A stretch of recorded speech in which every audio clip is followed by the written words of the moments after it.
Do you get excited about new blacksmithing books? I know I do.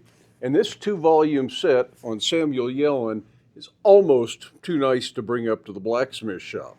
These are brand new books about Samuel Yellin, his life, his work. This is a brand new set of books written by Joseph Cunningham. Talks about Samuel Yellin and his work, loaded with images of Samuel Yellin's work. So even if all you do is look at the pictures, you're going to get a lot out of these books.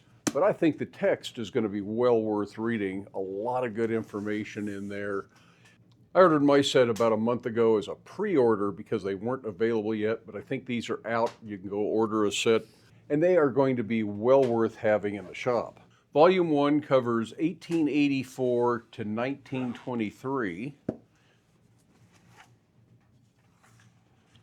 and Volume 2 is 1924 to 1940. So these are presented chronologically and really shows Samuel Yellin's history.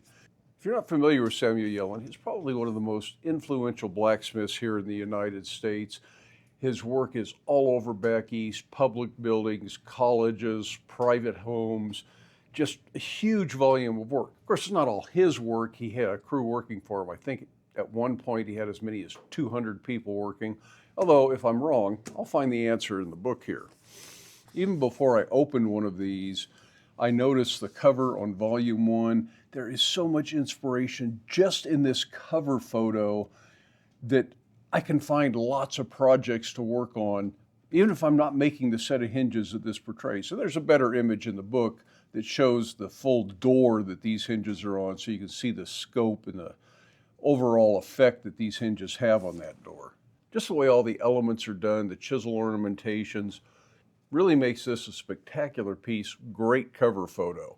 And I'm not going to show you even a tiny percentage of this because it's just too much to present in a video. Plus, if you're interested in this kind of work, you should own these books.